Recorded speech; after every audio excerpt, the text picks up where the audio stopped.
Hello student, welcome to my channel math with Ghazala. आज हम बात कर रहे हैं क्लास 10th के चैप्टर 13 की जो बुक्स आ रही हैं उसमें चैप्टर 12 है सरफेस एरिया एंड वॉल्यूम की एक्सरसाइज 13.1 या 12.1 जो अब बुक आ रही है उसमें 12.1 के क्वेश्चन नंबर 6 की बात कर रहे हैं। क्वेश्चन नंबर 6 में देखो ये एक डायग्राम दे रखा है। इस डायग्राम हमें क्वेश्चन पढ़ना है और डायग्राम को समझना है। यहाँ पर कहा है कि मेडिसिन कैप्सूल, एक कैप्सूल है, is in the shape of the cylinder, ये सिलेंडर की शेप में है और with the two hemisphere stuck to each of its end, यानी कि इसके एंड पे क्या है, दो हेमिस्फेयर हैं। ये जो दिख रहा है ना, ये ऐसे कर्व वाली ये लाइन जो दिख रही है हमें, ये हमारे क्या है, हेमिस्फेयर है। फिर क्या है, the length of the entire capsule is 14 mm, जो पूरी ये कैप्सूल की लंबाई ये कितनी है, 14 mm है। And the diameter of the capsule 5 mm, और डायमीटर ऑफ द कैप्सूल यानी कि कर्व्स, जब इसने हेमिस्फेयर दिया है तो यहाँ पर डायमीटर, ये लंबाई समझो, ऐसे समझो ये कैप्सूल की यहाँ से लेकर यहाँ तक हाइट जो है ये कितनी है, 5 मीटर है, यानी कि मिलीमीटर है। तो इसका मतलब ये डायमीटर दे रखा है क्योंकि हेमिस्फेयर हमारे यहाँ। अब हम इसको डायग्राम से समझेंगे। और कहा है determine the surface, its surface area. Surface area में हमें हमेशा मैं बताती हूँ कि सरफेस एरिया का मतलब ये होता है जो शेप दिख रही होती है उस पर काम करना। देखो एक हमें ये कैप्सूल दे रखा है, ये 14 mm का है हमारा पूरा, यहाँ तक लेंथ कितनी है, 14 mm है। और ये देखो इसके लास्ट में ना ये हेमिस्फेयर है, ये हेमिस्फेयर ऐसे करके ना दो हेमिस्फेयर स्टक है। उसके बाद ये लाइन बचती है तुम्हारे पास। देखो अगर ये सिलेंडर की हम बात करें, सिलेंडर तो ये पूरा सिलेंडर तो है नहीं, इसमें ये सर्कल तो दो दे नहीं रखे, सिर्फ ये क्या है, ये दो लाइनें जो है, ये दो डंडे हैं ना, ये दे रखे हैं। और उसके अगर मान लो अगर खाली हेमिस्फेयर की बात करें तो हेमिस्फेयर में ये वाला सर्कल नहीं दे रखा क्योंकि सिर्फ ये दे रखा है, ये वाला ये पार्ट दे रखा है। तो हमें बहुत सोचना होगा कि एक तो हमारा हेमिस्फेयर ये रहा और एक हमारा हेमिस्फेयर ये हो रहा, तो दोनों मिलके अगर मैं दोनों को मिला दूंगी, एक हेमिस्फेयर ये रहा और एक हेमिस्फेयर ये रहा, तो एक तरीके से एक सर्कल जैसा शेप मुझे मिल रहा है, सर्कल। तो अब हम क्या करेंगे कि इसने कहा है कि डिटरमाइन द सरफेस एरिया, तो हम कहेंगे कि एरिया, ये जो कर्व्स पूरा total surface area of capsule जो है वो किसके बराबर है, इज इक्वल्स टू क्या है, curve surface area of cylinder plus में curve surface area of two hemisphere, curve surface area of two hemisphere.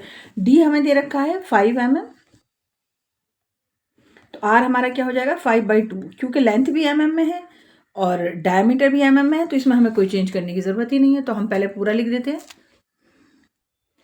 तो मैंने यहाँ पर फॉर्मूला लिख दिया सरफेस एरिया ऑफ कैप्सूल, यानी पूरे कैप्सूल का सरफेस एरिया में हमें क्या मिल रहा है, curve surface area of cylinder. Curve surface area क्यों हो रहा है, क्योंकि सिर्फ ये दो डंडे हमें लेने हैं और दो hemisphere, curve surface area of two hemisphere. Formula क्या होता है, curve surface area of cylinder πr² होता है, और दो हैं तो हेमिस्फेयर का फॉर्मूला क्या होता है, 2πr² होता है। दो हैं तो हमने 2 से इंटू कर दिया। अब हम देख लेते हैं कि इसमें हमारा कॉमन क्या क्या है। तो आर तो दोनों का सेम है 5/2, तो पाई और r² कॉमन ले लो, h प्लस में, और यहाँ पर बच जाएगा हमारा क्या, h प्लस में 2r,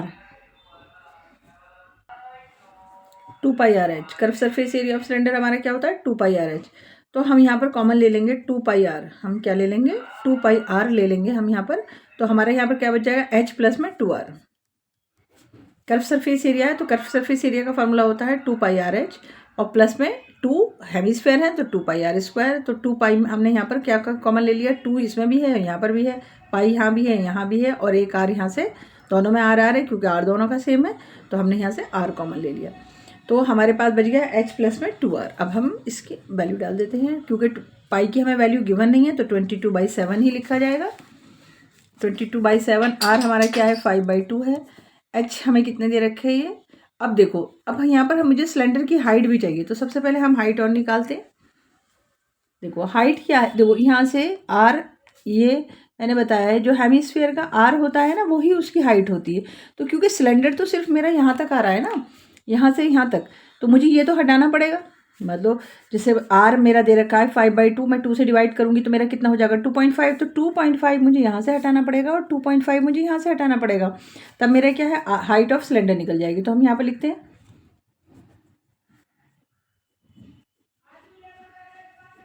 cylinder is equals to में 14 माइनस में 2.5 प्लस में 2.5 इज इक्वल्स टू में 14 माइनस में ये कितना हो जाएगा, 5 हो जाएगा, इज इक्वल्स टू 9। तो हाइट ऑफ सिलेंडर हमारी कितनी निकली है, 9 निकली है। तो सिलेंडर की हम यहाँ पर हाइट लिख देते हैं 9 प्लस में 2 इंटू आर, हमें पता ही है 5/2 है, 5/2 लिखो या 2.5 लिखो, एक ही बात होती है। 2 से 2 काट दिया हमने यहाँ से, इससे यहाँ से कैंसिल कर दिया। अब ये कितना हो गया 5 to the 10 और 5 to the 10 11/7। और यहाँ हम इसको प्लस करेंगे, ब्रैकेट है तो मल्टीपल है, 9 और 5 कितने हो गए, 14 हो गए। अब यहाँ से इसको कैंसिल कर दो, 7 to the 14। अब 110 इंटू में 2 कर दो, 2 0 0, 2 1 2 और 2 1 2।